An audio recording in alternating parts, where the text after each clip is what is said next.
বাংলাদেশে ৭ কোটি কর্মজীবী মানুষের মধ্যে ৮৫% কাজ করেন অনানুষ্ঠানিক খাতে। রিকশা চালক, চায়ের দোকানদার, ক্ষুদ্র ব্যবসায়ী। সরকার তাদের থেকে কার্যত কোনো কর নিতে পারছে না, আর যাদের কর দেওয়ার কথা তাদের ২/৩ কর ফাঁকি দিচ্ছে। তার উপরে আরেকটা বিস্ময়কর তথ্য হচ্ছে এনবিআরের নিজস্ব রিপোর্ট। এনবিআরের রিপোর্ট বলছে সরকার প্রতি বছর যত কর সংগ্রহ করে তার প্রায় অর্ধেক পরিমাণই ট্যাক্স ছাড় ও অব্যাহতি হিসেবে বিভিন্ন প্রতিষ্ঠানকে দিয়ে দেয়। একদিকে কর নেই, অন্যদিকে ছাড় দেওয়া হচ্ছে। এটাকেই বলা যায় বাংলাদেশের ফিসক্যাল প্যারাডক্স।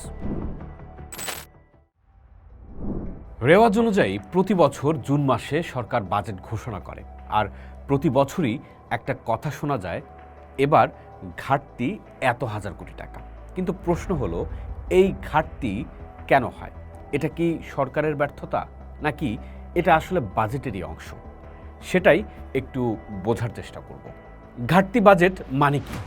সহজ ভাষায় বললে, সরকার যদি ১০০ টাকা আয় করে কিন্তু খরচ করে ১৩৫ টাকা, তাহলে বাকি ৩৫ টাকাই হলো ঘাটতি।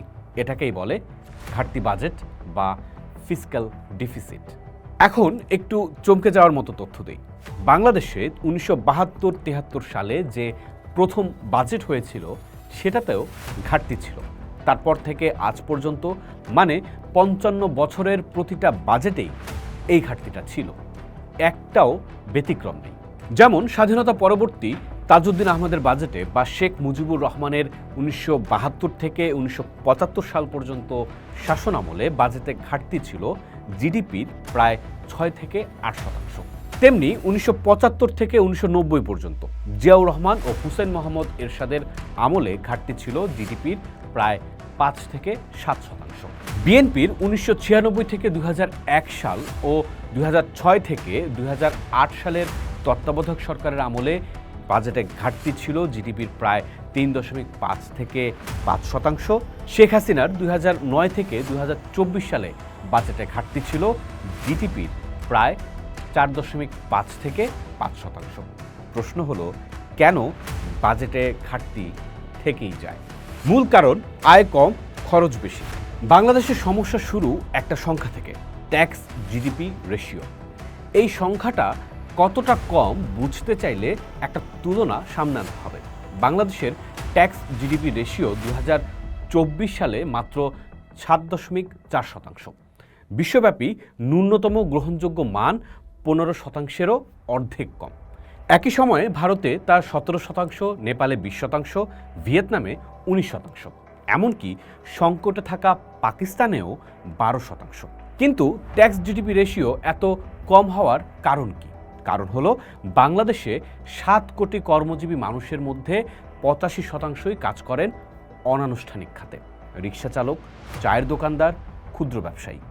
সরকার তাদের থেকে কার্যত কোনো কর নিতে পারছে না, আর যাদের কর দেওয়ার কথা তাদের ২/৩ কর ফাঁকি দিচ্ছে। তার উপরে আরেকটা বিস্ময়কর তথ্য হচ্ছে এনবিআরের নিজস্ব রিপোর্ট। এনবিআরের রিপোর্ট বলছে সরকার প্রতি বছর যত কর সংগ্রহ করে তার প্রায় অর্ধেক পরিমাণই ট্যাক্স ছাড় ও অব্যাহতি হিসেবে বিভিন্ন প্রতিষ্ঠানকে দিয়ে দেয়। একদিকে কর নেই, অন্যদিকে ছাড় দেওয়া হচ্ছে। এটাকেই বলা যায় বাংলাদেশের ফিসক্যাল প্যারাডক্স। এর সঙ্গে যোগ করুন বিদ্যুৎ, সার, জ্বালানিতে বিশাল ভর্তুকি। চলতি অর্থবছরে শুধু বিদ্যুৎ ও সারে ভর্তুকি দেওয়া হচ্ছে প্রায় ৯০,০০০ কোটি টাকার বেশি, আর সুদ পরিশোধে যাচ্ছে ১,২২,০০০ কোটি টাকা, যেটা স্বাস্থ্য, শিক্ষা আর কৃষি এই ৩টা খাতের মোট বরাদ্দের চেয়েও বেশি। এবার নিশ্চয়ই আপনার মাথায় প্রশ্ন আসছে, অন্য দেশগুলোর বাজেট ঘাটতির ব্যবস্থাপনা কি? ৩টি ভিন্ন ভিন্ন সামর্থ্যের দেশকে আমরা একটু দেখতে চাই। উচ্চ মধ্যম আয়ের উন্নয়নশীল রাষ্ট্র মালয়েশিয়া ২০২৩ সালে তারা একটি আইন পাশ করে, যেখানে সরকারকে বাধ্যতামূলকভাবে ঘাটতি জিডিপির ৩%-এর নিচে রাখার কথা বলা হয়। আইনি এই বাধ্যবাধকতা থাকায় রাজনৈতিক সরকার চাইলেও তার খরচ বাড়াতে পারে না। এবার আসি নিম্ন মধ্যম আয়ের দেশ ভারতে। ঘাটতি সংখ্যায় বাংলাদেশের চেয়েও ভারতের বেশি, প্রায় ৮%। কিন্তু ভারতের ট্যাক্স কালেকশন প্রায় ১৭%। জিএসটি সংস্কারে করভিত্তি বিশাল হয়েছে, আর সেই ঘাটতি মূলত যাচ্ছে উৎপাদনশীল অবকাঠামোতে। ঘাটতি বেশি হলেও তারা সেটা বহন করার শক্তিটাও রাখে। এবার আসি উন্নয়নশীল দেশ বা ছোট দেশ নেপাল। সেখানে ট্যাক্স জিডিপি রেশিও 20%, ঘাটতি মাত্র 2.7%। নেপালের উদাহরণ প্রমাণ করে ছোট দেশ হলেই কর সংগ্রহ কম হবে এটা সত্য নয়। এদের সাথে বাংলাদেশের ঘাটতি মোকাবেলার মূল পার্থক্যটা হলো এই দেশগুলো যা আয় করে তার অনুপাতে খরচ নির্ধারণ করে। বাংলাদেশের সমস্যা হলো আয় কম কিন্তু উচ্চাভিলাষী বাজেট বানানো হয় আর শেষে বাস্তবায়ন হয় না। আমরা যদি একটু অতীতের দিকে তাকিয়ে খুঁজি যে কোন সরকার এই বাজেট ঘাটতি কিছুটা ভালো মোকাবেলা করেছে, তাহলে দেখতে পাই সব সরকারই ঘাটতি রেখে গেলেও দুটো উদাহরণ আলাদা। প্রথম উদাহরণ আবুল মাল আব্দুল মুহিত। 2009 সালে তিনি public money and budget management act পাশ করেন। এই আইনে ঘাটতি জিডিপির 5% মধ্যে রাখার বাধ্যবাধকতা আনা হয়েছিল।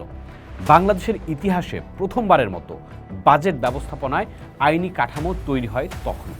তিনি দীর্ঘ সময় এই সীমা মেনে চলতে সক্ষম হয়েছিলেন। তবে সেই আমলেই মেগা প্রজেক্টের ঋণ নির্ভরতা এবং ব্যাংক খাতের অনিয়ম শুরু হয়, যার মাসুল আমাদেরকে এখনও গুনতে হচ্ছে। দ্বিতীয় উদাহরণ অন্তর্বর্তী সরকার। 2025-26 অর্থ বছরের বাজেটে বাংলাদেশে প্রথমবারের মতো আগের বাজেটের চেয়ে কম টাকার বাজেট করা হয়েছিল। সেই বাজেটে ঘাটতি জিডিপির 4.6% থেকে কমিয়ে আনা হয়েছিল 3.62%। মেগা প্রজেক্টে ঋণ না নেয়ার প্রতিশ্রুতি দেওয়া হয়েছিল। সংযমের দিক থেকে এটি উল্লেখযোগ্য, যদিও কাঠামোগত সংস্কার না হলে এই সংযম খুব বেশি দিন টেকে না। আবার অন্তর্বর্তী সরকার হিসেবে এটা বড় উদাহরণও হতে পারে না, কিন্তু একটা রাস্তা হিসেবে এই আলাপ সামনে রাখা যেতেই পারে। বাংলাদেশ এখন একটা জটিল মুহূর্তে আছে।